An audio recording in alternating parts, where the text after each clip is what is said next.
Ladies and gentlemen, dear viewers, welcome. It is an honor and a pleasure today to talk to you out of from our studios here at Stratcom Center in Riga about the different aspects of China's influence in the Nordic-Baltic region. And joining us here today from Stockholm, we have Dr. Björn Jerdén, who is the head of Swedish Institute of International Affairs Asia program, an active member of the European think tank network on China, a good colleague of mine, also a person who is very well versed in transatlantic relationship as he's been a visiting fellow at Harvard as well.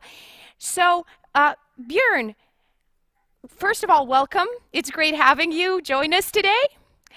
Secondly, I would like to kind of just to point out and to give you an outline, as long as we are touching upon this topic, what is it that we're going to focus on, right? So, first of all, we see that the Nordic-Baltic region is increasingly becoming this nexus of the conversation about how does BRI really, where does it go in Europe? And obviously, it's been two different conversations. When it comes to the north, then China has been propagating the narrative of the Arctic Silk Road, for example. And when it comes to the Baltic states, where a lot of loud projects have been brought forward, but none have really materialized due to different constraints. So that's more of a classic infrastructure conversation and a conversation of transit transport, as opposed to the Nordics. And this has obviously brought a more active approach and a more visible approach from the Chinese government, from the Chinese Communist Party in the region, in the Nordic-Baltic countries. And we also feel how the Chinese state media, and a part of the United Front, has stepped up their game, so to speak, regarding our region. And this is where the Stratcom's perspective comes in, right? So today we're going to talk about the different aspects of how does the Chinese government, how do its entities influence, maybe bend, maybe shape, or maybe not, the public debate on China and the media coverage on China here. But obviously, to be able to touch upon this main question that we have to have context. And we've invited you today as a representative of Sweden, which is a very active player when it comes to EU-China relations. Even though it's not a NATO member, but it's a country that also has a say on a lot of European security outlooks and is an active member of the conversation. So, dear Björn, I kind of pass the torch to you, and we welcome your presentation. Please. Thank you so much, Una, and I'm very happy to be invited to talk to everyone today. It's an honor to participate. I work at the Swedish Institute of International Affairs, and I follow Sweden-China relations closely. Today, I will speak on that, but I also will try to touch upon some of the experiences of Sweden's neighbors in the other Nordic countries when it comes to relations with China. And I think that the experiences of these countries might offer some lessons for other countries as well. First of all, the relations, of course, between the Nordic countries and China are extensive. They are complex. But especially in three of these Nordic countries, Sweden, but also Norway and Denmark, in the last 10-20 years, we actually seen a number of instances where tensions really surfaced. And in all of these instances, sort of the core of disagreement had much to do with the differences in political systems between the People's Republic of China on the one hand and the Nordic countries on the other hand. And I think at this moment, when an increasing number of people are seeing China as a major challenge to a liberal and democratic international order, I think it's useful also to look into the experiences of the Nordic countries. And when it comes to Sweden, Sweden actually has long relations with the People's Republic of China. Sweden was the first non-communist European countries normalizing diplomatic relations with China back in 1950. and Norway, Denmark, and Finland, they were also among the first countries to do so. So there's a long history here of diplomatic relations and friendship as well between these countries.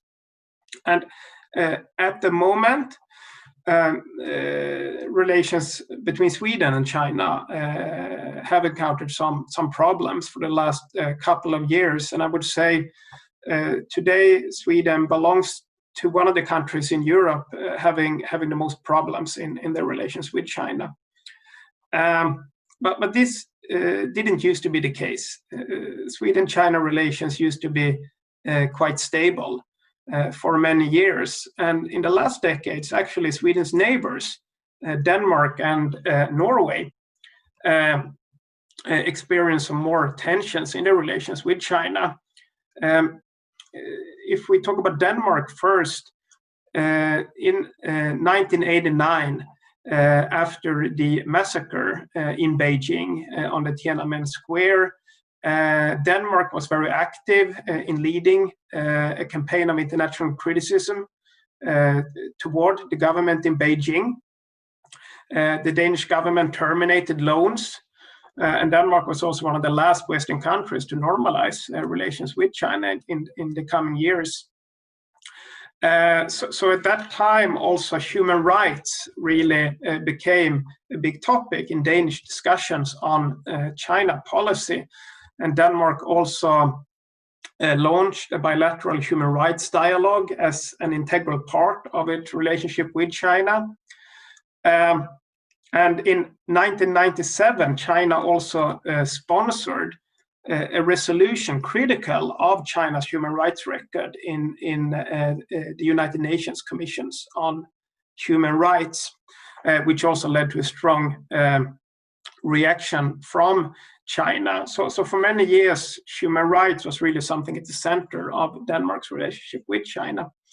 Then later on, Denmark entered into a comprehensive strategic partnership with China, the only of the Nordic countries to have such a relationship, sort of focusing on practical cooperation, economic win-win, and sort of downplaying these ideological, political differences a bit.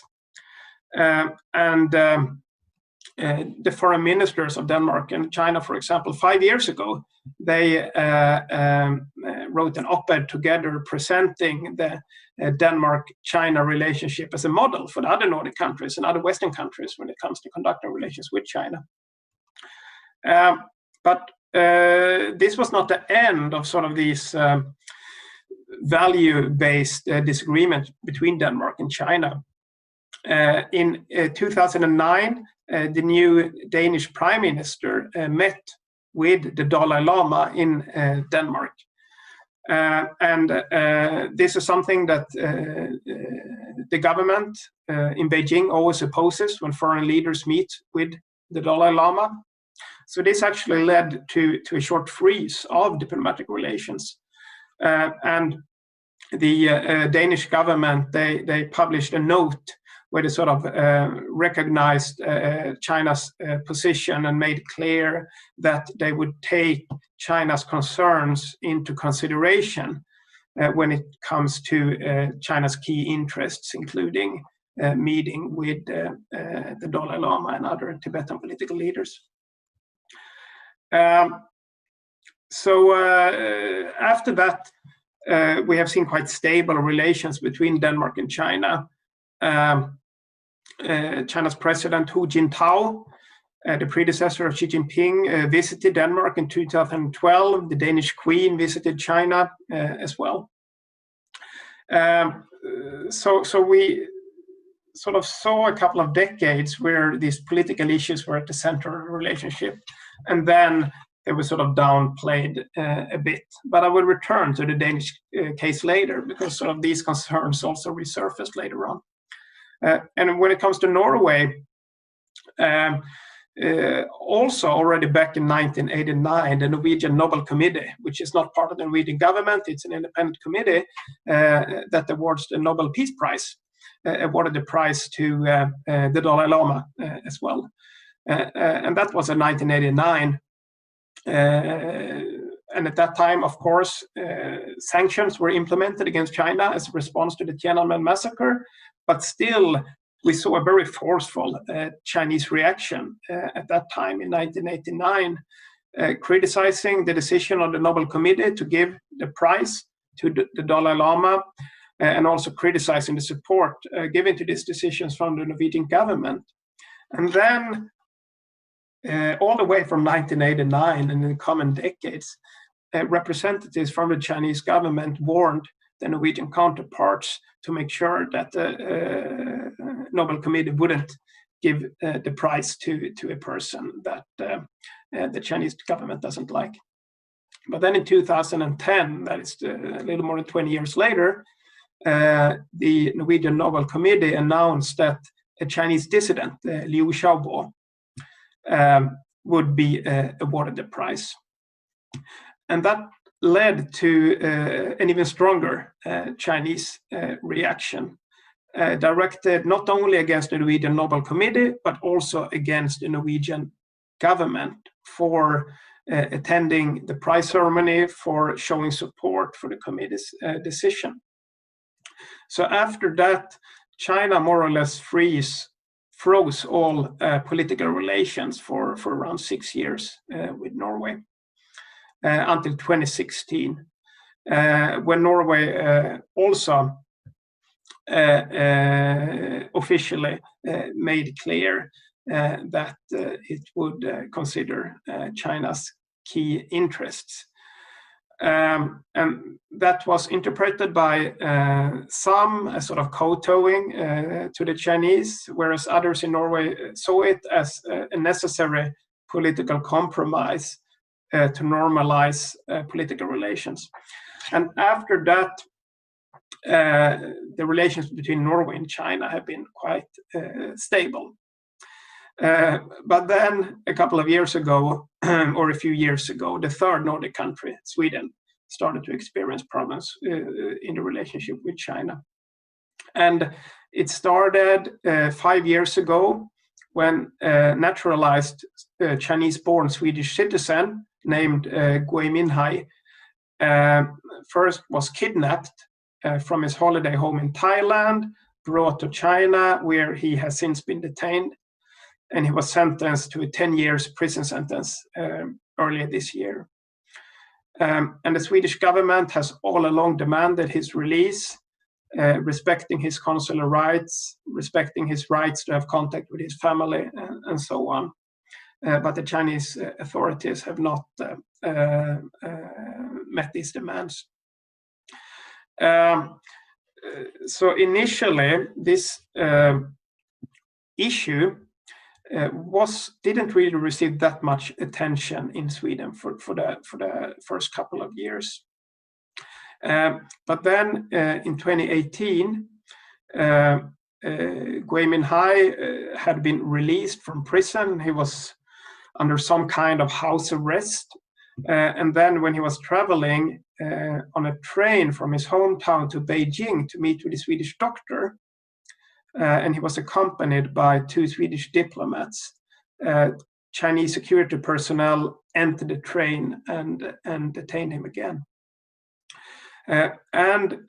This was early 2018. And then later on in 2018, the Chinese embassy in Stockholm started with a new approach in its public diplomacy, in its strategic communication toward the Swedish audience. And prior to that, the Chinese embassy in Stockholm had been pretty quiet, not really commenting in public, statements from politicians or media coverage of China and so on. But this changed.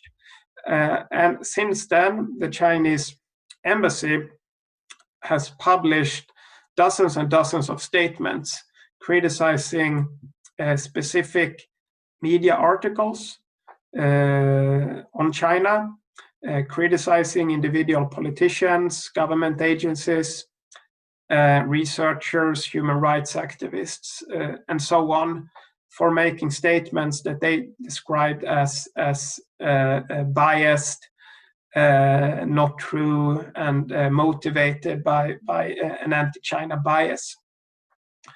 And this campaign received a lot of attention in Sweden. Swedish media covered it a lot, and this sort of also brought more attention in Sweden toward the Gui Minhai case as well. And in 2019, a little more than 1 year ago, Gui Minhai was awarded human rights prize in absentia in Stockholm, and the Swedish Minister for Culture and Democracy attended the prize ceremony. And after that, the Chinese Foreign Ministry started to explicitly threaten the Swedish government as well. And they announced that this minister attending the ceremony would not be welcome to visit China. And they also have implemented sanctions against Swedish culture activities in China, for example, showing Swedish movies as film festivals and so on. And they have also threatened Swedish with economic sanctions as a response to the Swedish government supporting the rights of Gui Minhai. So we've seen a clear shift in the strategic communication campaign of China in Sweden in the last few years. And of course, this is not isolated to Sweden. There's a big discussion now. Some people call it China's wolf warrior diplomacy, that Chinese diplomats are expected to stand up for China's rights and strike back at what they perceive as unfair reporting on China. And we've seen some instances of this also in the other Nordic countries in the last few years. During the pandemic, we see some criticism from the embassy in Norway aimed against Norwegian media. And in Denmark as well, during the early month of the pandemic, a Norwegian newspaper published a cartoon of the Chinese flag, but instead of the stars, it was this virus symbols, which led to a demand from the local Chinese mission to apologize. And also the Chinese mission in Copenhagen has criticized a statue in Copenhagen by a local artist expressing support for the democracy activists in Hong Kong. But still, the development in Sweden when it comes to China's public diplomacy and strategic communication, it stands out also in a European context. And it has been a bit quieter, I would say, during the pandemic, although occasionally the embassy still publishes criticism of local media coverage and so on.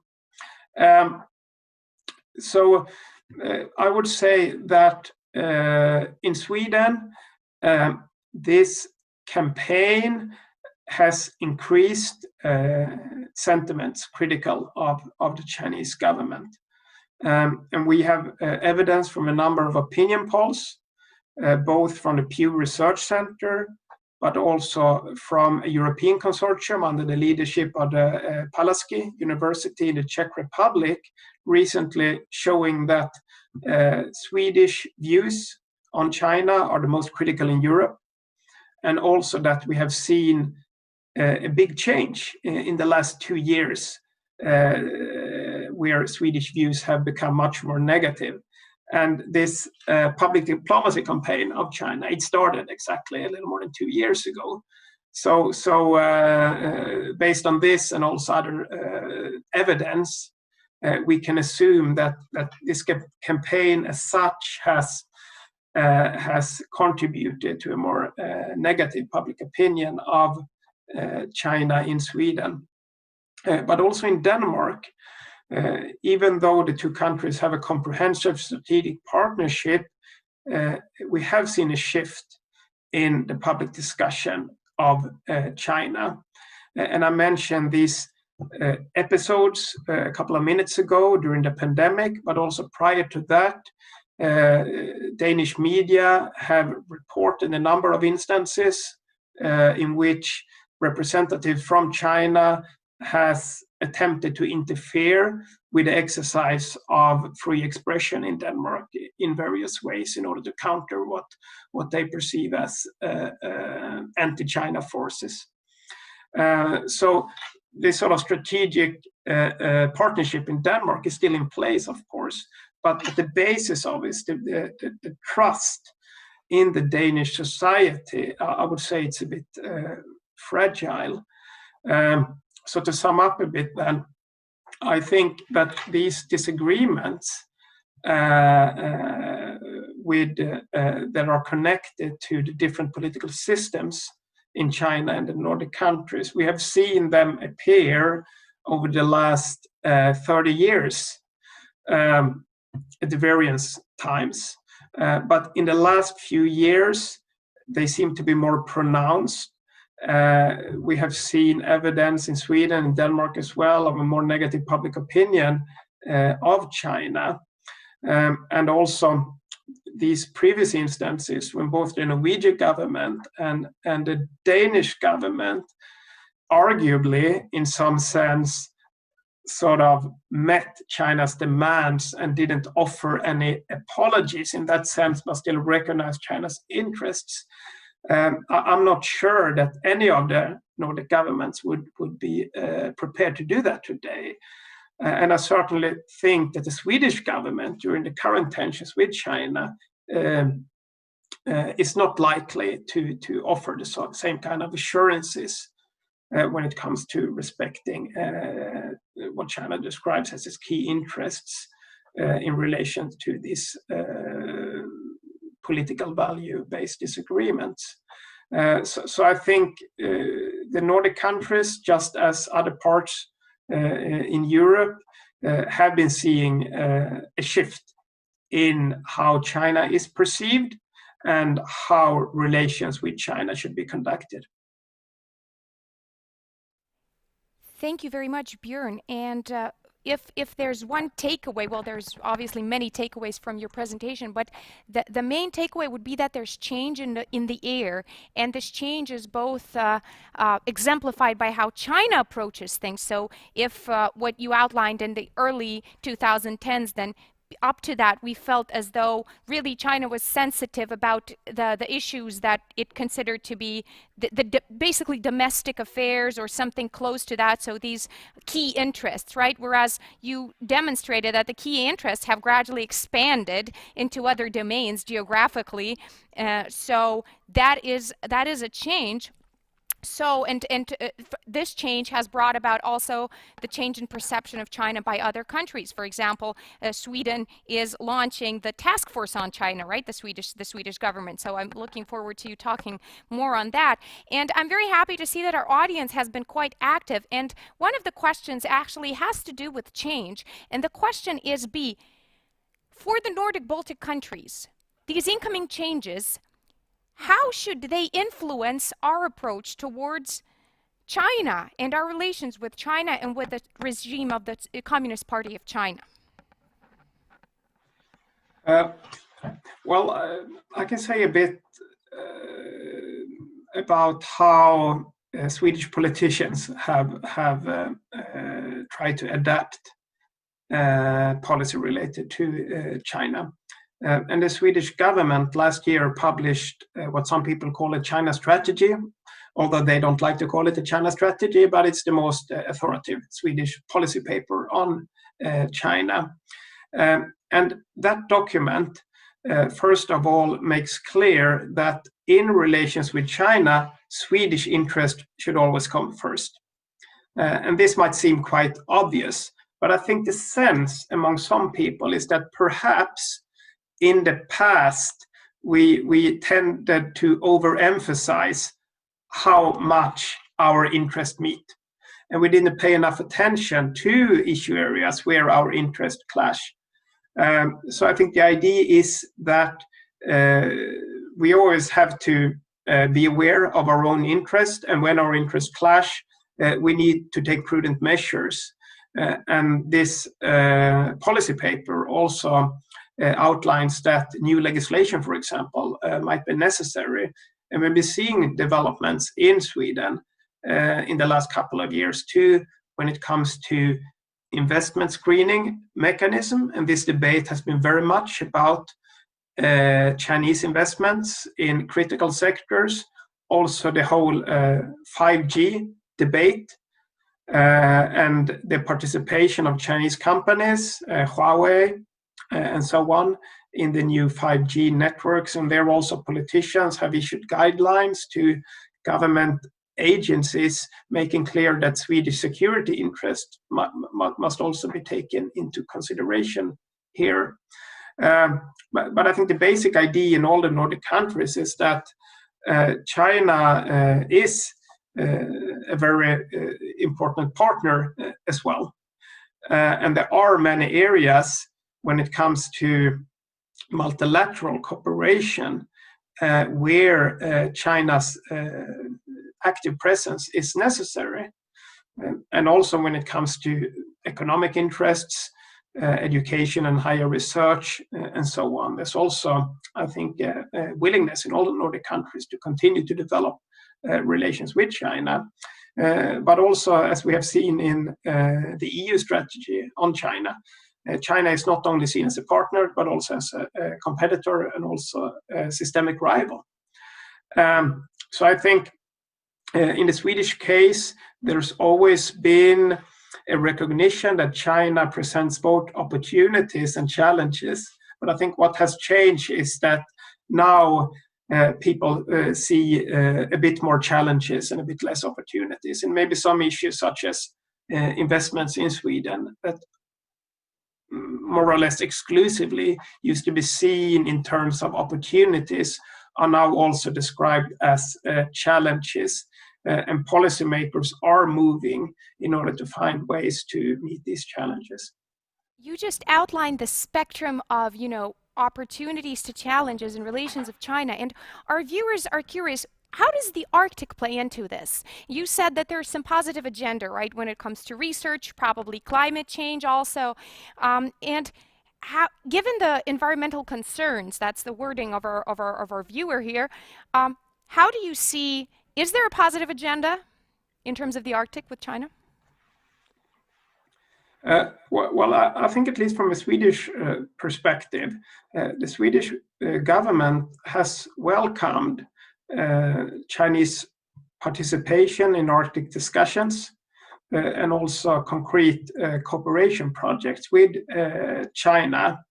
At the same time, it has been clear about the primacy of the main governance function in the Arctic, that is the Arctic Circle, in which China is not a member, just an observer. And Sweden has also been wary about the militarization of the Arctic.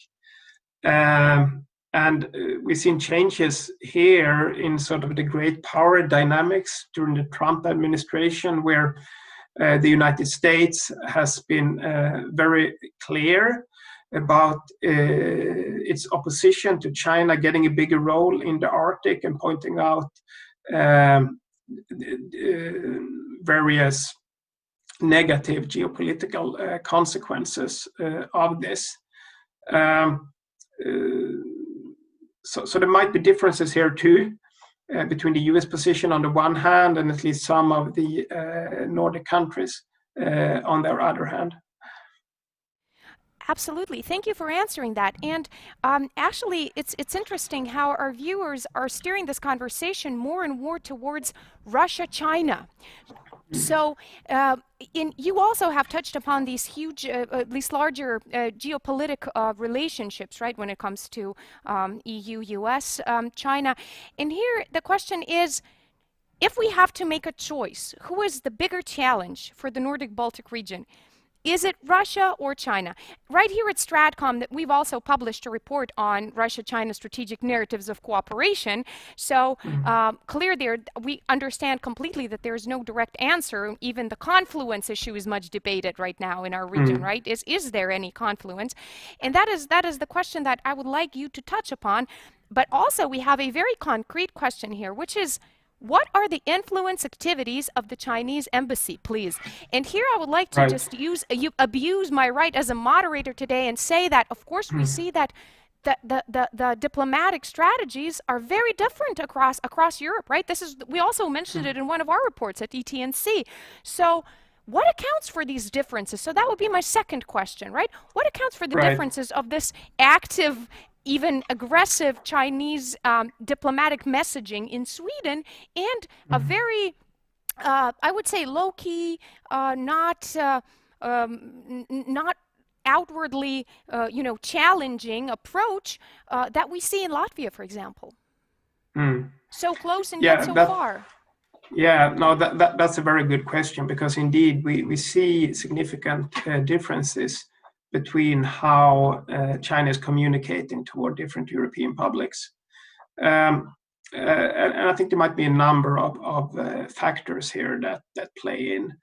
I think first of all, it matters how China perceives the local discussion on China. Do they see that it's overly China critical? Do they see that there are a lot of voices there sort of being sympathetic to official Chinese viewpoints? And I think this matters. I think in countries where they see that there's not much public criticism of China, there's not really a need to adopt this very public approach countering criticism. And I think Sweden, the Swedish media, I think basically all major media, the editorial stance is very critical against China's authoritarian political system and the human rights situation in China, but also Chinese activities in other countries. That I think this might be part of the explanation. I think also the size of the country might matter a bit. I think China perceives it more costly trying to adopt this kind of approach in a country such as Germany or France compared to Sweden, Denmark, or Norway. But I also think that this is sort of a new development that we are seeing in China's public diplomacies. Not everything changed, but some things changed that we have seen during Xi Jinping's time in leadership. So I think also the sort of a learning process going on the Chinese side. And I think also personality might play a role here. Some ambassadors might feel more familiar or comfortable with this very assertive approach toward countering local criticism and interfering in the local discussions, where others might be more of traditional diplomats, not really being too keen on going down that road. But I still think there are a lot of unknowns here, and it also has to do with the difficulties in studying Chinese policy-making processes due to the lack of transparency. We will actually go back to this topic in a little while when we will cue the video of an investigative journalist, an interview with her rather, who's working on these issues in the Baltics. But now I would like you to comment on the Russia-China question. I think it opens up a lot of doors. Obviously, we don't have the time to explore all of these pathways today, but if you could just... Sweden is a country that's also largely influenced by Russia as a neighbor, so we share that, right? We share a lot of commonalities when it comes to Russia-China relationship and their confluence to some extent. What's your view here? Yeah, well, I think that's certainly the case. And from a geopolitical perspective, Russia has been most of the time, not all the time, but most of the time, the biggest potential geopolitical threat to Sweden for several hundred years. So that is still the case. That is still something that's very present in Swedish defense planning and so on. And then also China is far away. I think the knowledge in foreign policy circles, but especially in defense circles, the knowledge about Russia is much greater than the knowledge about China. So you can't really compare sort of the apprehensions about the Russian military and the Chinese military in that sense. At the same time, I think there is a grower recognition also within Swedish defense circles about China's growing military reach, and this includes the Arctic as well, but also the steady and increasingly deep relationship between China and Russia.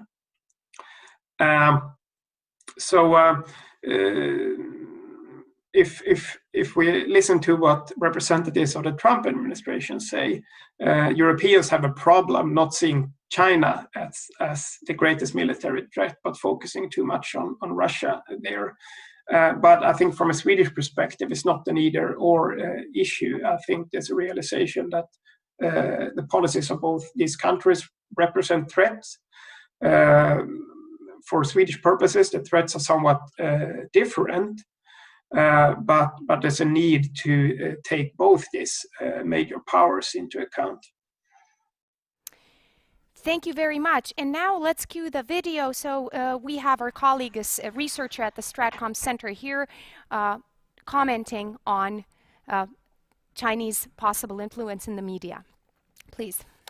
We have chosen the coldest and windiest day just to make a point that this is a Nordic-Baltic project.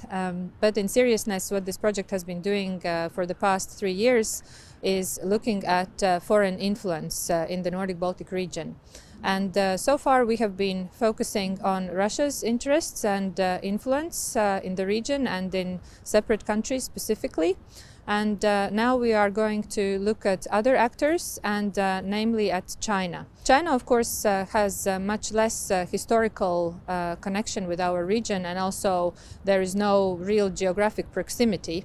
But at the same time, it doesn't mean that we should not be looking at this actor and at its interests in our region. China, as of 2015, has been actively promoting the new Silk Road project, which it calls now the Belt and Road Initiative. And what I think is very interesting for our countries is that one component of this project is also the digital Silk Road. So its interest in the Nordic countries, as research shows, has mainly been in buying up or taking stake in different projects for technology development. And this can be seen also as critical infrastructure for our countries. And I think the question is whether we perceive this China's commercial activity as a kind of normal expression of free market and capitalism, or do we actually remember that China is a communist authoritarian regime that disregards the values that we hold dear, and by participating in these commercial projects and gaining influence in them, it actually potentially can exert other kinds of influence in, let's say, political, economic, and also in military realms. And what is interesting that there are only 3 countries in Europe that have the free trade agreement with China. Those are Georgia, Italy, which is actually a G7 country, and also Iceland, which is a member of the Nordic-Baltic region. So I think we have to look very carefully at how this trade is growing with China, how our exports are growing with China, and how much we become potentially dependent and therefore vulnerable in this what is perceived just as a normal economic activity and trade relationship. The other aspect, of course, is the very different behaviors of Russia and China in the information domain. So if we have observed in the frameworks of this project that Russia is actually very proactive and tries to influence the public information space to achieve its strategic goals, then at the same time we see that China is more subtle, and it works mostly in kind of, I wouldn't say covert, but less obvious ways. So by purchasing these different startups, taking stake in different enterprises, and that could potentially be leveraged when the right time comes. There is very little public discourse, public debate on our relationship with China and what it actually means for national security. And the public perception, for example, is quite different on how our publics perceive relationship with Russia and with China. So because of this geographic proximity and also, I would say, negative experience, historic negative experience, this evaluation of intensified relationship in economy with Russia is perceived as much more dangerous than the one with China. But I think although it's kind of logical, at the same time this should not be neglected and we have to look into it. Linda's analysis featured the message of avoiding over-reliance on China here. And I think that also feeds into what you've been saying. And that actually rings also with, strikes a chord with the questions we've been receiving. For example, the question on Finland being increasingly dependent on Chinese trade does not want to rock the boat, so to speak. And if that is the case, is it possible that China could, to borrow Linda's vocabulary again, could leverage this, right? That's something we've been talking about. We've seen it in Southeast Asia, right? So could this exemplary model of friendly relations between China and Europe, quote unquote, work in the long run? Is it sustainable? And obviously, with Finland, it's a whole different case because they would be jumping out of over-reliance, of the Finlandization model that historically they've had into over-reliance on China. Is this grounded? Is this worry grounded at all? What's your take on this? I think one should be aware about dependencies, also hidden dependencies, certainly. And I think it's important that policymakers study these issues and try to, see in different sectors, where dependencies could be avoided. I think there are also a number of important points to bring up here. First, about sort of the overall dependence on trade with China, for example. Finland, I think China is Finland's probably second biggest trade partner outside of Europe, and that is the case in Sweden as well. So China is an important export market. But at the same time, if you compare this dependency on China with Australia's dependency on China, for example, it's much dwarfed. And also if you compare some of China's closer neighbors, so the economy on the whole, our economies on the whole are not as dependent on China as some Asian countries and some other countries are as well. And then if we look at how China openly has tried to leverage dependencies on economic exchange with China, with other countries in the last few years, we've seen a number of examples of this. Australia, we are seeing right now at the moment, we've seen it before with Norway, as we talked about earlier, during this diplomatic freeze. China also implemented targeted sanctions against some Norwegian industries. We've seen it with South Korea, we've seen it with the Philippines and so on. But those of our countries that are EU members, I think the situation might be a bit differently, at least if we look at China's track record so far. In my understanding, China has been more careful about openly trying to leverage these kind of economic dependencies against EU member states. So that is another aspect here that I think we should keep in mind. So I think to sum up, I think it's important to bear this in mind and to study it. And I'm looking forward to read this research when it's published later on that you guys are doing. But at the same time, I don't think we should exaggerate China's leverage, because we in Europe also have leverage on China. China also dependent on good, productive, stable relations with us. So we shouldn't fear this too much, although we shouldn't underestimate it either.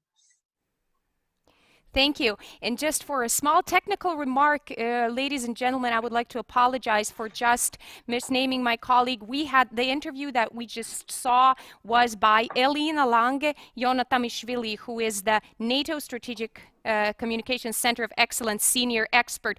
As a person who's who's been misquoted and misnamed myself, my sincerest apologies, and I hope you can move past that. So, let's maybe go back into the realm of you've also used these keywords today, into the realm of strategic communications again, right? So when we see how, so to go back to this question that we've had here, what are these what is the threshold here where we see, okay, this is influence, right? As opposed to presence, as opposed to messaging, as opposed to, you know, maybe just feeding into the public opinion. How do we, where does the flag go up? Where does it go up in Sweden? I mean, your presentation kind of outlined that, right? When the ambassador says we treat our friends with fine wine, but our enemies for our enemies we have shotguns, that's a red flag, obviously. But what about the more subtle side to this? Right. Well, I think the development we've seen in especially Sweden in the last few years, but also in other countries, is a Chinese willingness not only to counter official criticism from foreign governments, but also try to restrict free expression about China in the media and civil society. And I think this as such is not something that is new to Chinese diplomacy. I think we've seen it for a long time. But I think at least in Europe, we have seen a change here, that representatives from China are more willing to try to interfere with free expression, criticism of China among the media, and in civil society, and also trying to impose costs, are demanding apologies from media companies, for example, and by publicly criticizing and naming individual journalists, for example. It might also raise the cost for people who are willing to say things in public that the Chinese Communist Party doesn't like. And I think there's also an issue here about how China connects the free media and civil society to its relations with various governments. We are seeing it in the case of Australia, I think, and a couple of weeks ago, Chinese diplomats leaked a document that contained 14 demands on Australia in order for the strained relations to be improved. And those demands also included, not, I don't quote directly now, but it was about that the media coverage is too critical of China. It's not objective enough. Sort of that in order for China-Australia government-to-government relations to improve, Australian media somehow have to change how they report on China. And of course, in a democratic liberal society, this is not acceptable. The governments can't demand the free media how to report on China. But I think if we see China's public communication in the last few years, I think those lines are quite blurred when it comes to demands on foreign governments and it comes to demands on foreign companies, civil society, and media. Right. Thank you. I did promise that we will open this up and we will include the US angle as well. And our viewers have been pushing me to do so. But to kind of start the discussion, I would like to read the quote by Joseph Borrell that was published in France, which is about, basically putting the EU and the US vis-a-vis China. And the quote goes, I think many of you know it, if the EU does not want to remain entrenched in the dispute between the US and China, It must look at the world from its own point of view and act to defend its values and interests, which do not always coincide with those of the US. In short, as I said on one occasion, the EU has to do things its own way. This led to some commentators calling my approach the Sinatra Doctrine, a reference to his song, My Way. So, the question from our viewer is, how does the change in the US administration, how do you see, will it have an effect on Swedish multilateral and bilateral relations with China?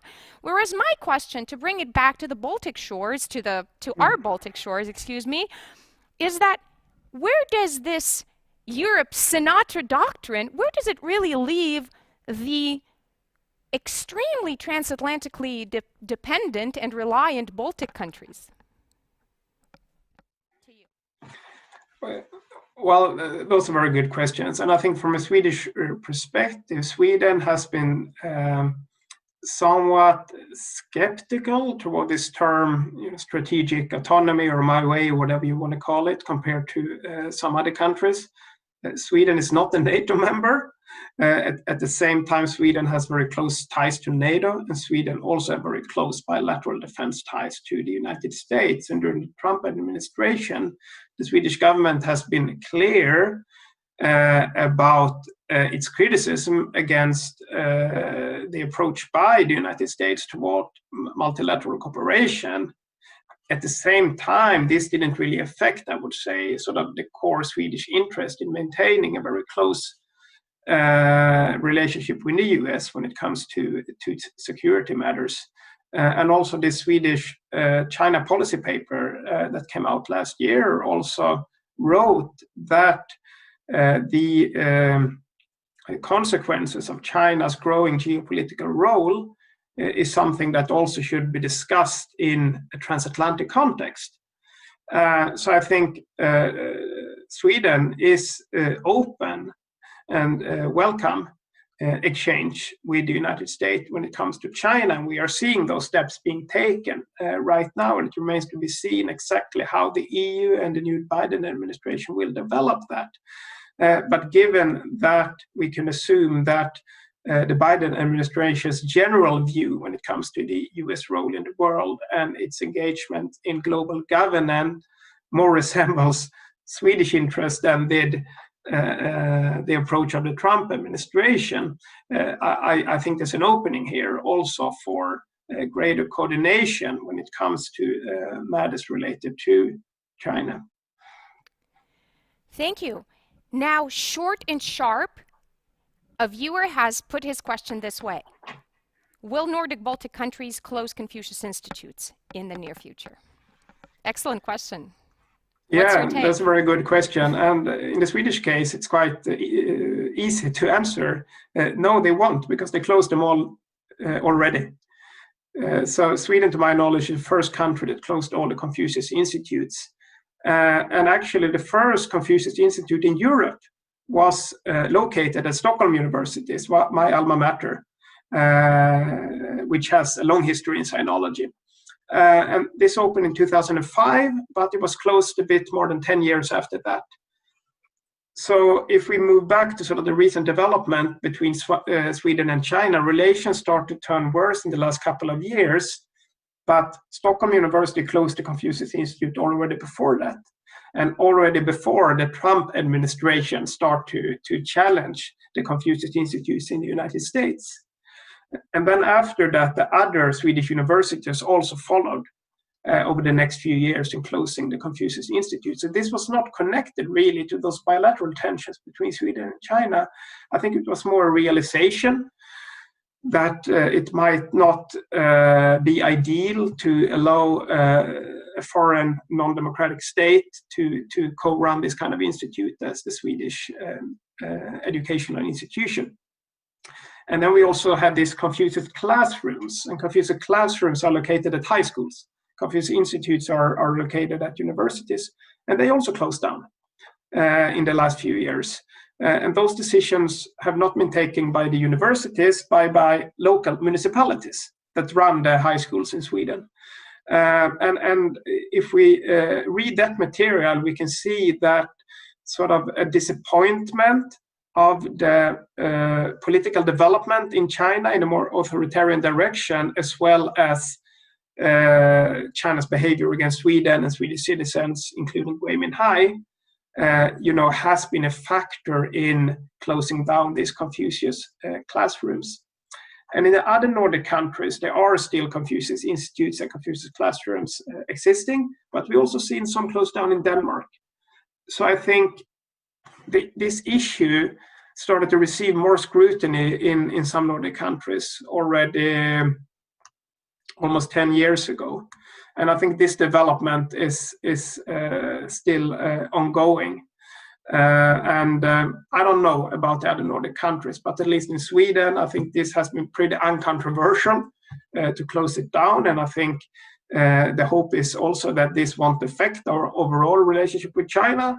But of course, there's also an issue about providing education in Chinese language and education about Chinese society to Swedish students. But I think that's a separate issue that policymakers and universities have to deal with. Excellent. And now, come to think of it, I cannot really provide you with an answer when it comes to the Baltic states, because again, there is some difference here, right? But as we don't have as much time anymore, I would like to again give the priority not to my own analysis, but to the questions of our viewers.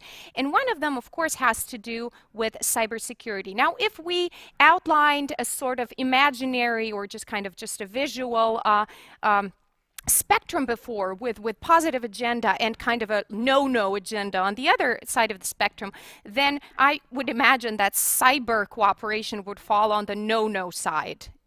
And but the question goes, is there any cybersecurity cooperation? Has there been any? And how has China's large-scale spying of IT networks in the region, for example, according to the Finnish Foreign Ministry report of 2013, affected the relations?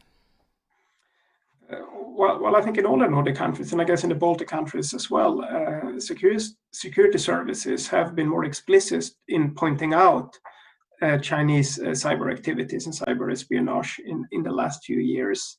And I think in Sweden, this has also been more of a political issue, being more discussed in the parliament. And I think this also relates to the 5G issue, as I mentioned earlier. And when the relevant Swedish agency took the decision not to allow Chinese companies to contribute in the core functions of the Swedish 5G networks, this was partly based on advice from the Swedish Armed Forces and the Swedish Security Service.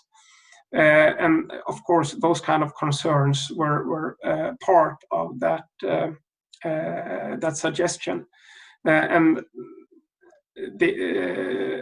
Huawei appealed this decision, and it's a court case pending now, so we don't really know exactly what would be the outcome. But I think that we indeed have been seeing greater scrutiny toward China's activities in this area. Thank you. Now, to close off on a positive note, on an interesting note, my question is this.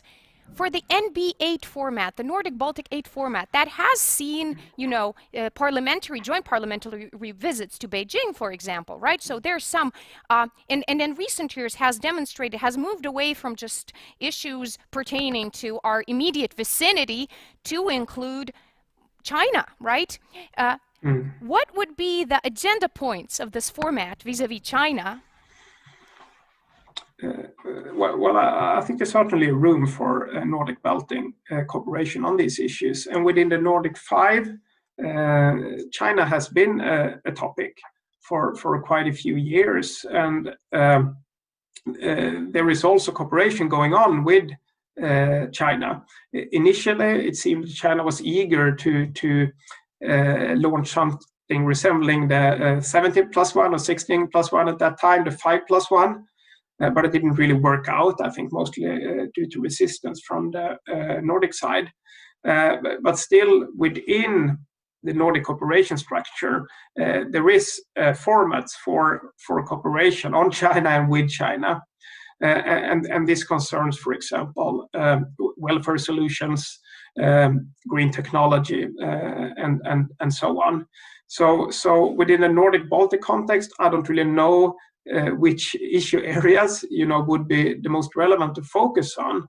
But I would be interested in learning more about that. It's incredible. The one keyword that we did not really unpack today is health, right? But as the time is here, and is health one of these, given the Chinese call for a health Silk Road and all that, if that is one of the agenda points as well. But we will just kind of leave it here.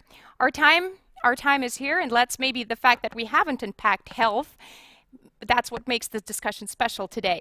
Thank you very much, Björn. It's a pleasure talking to you. And thank you very much, our dear viewers who have really filled this discussion with very relevant points today.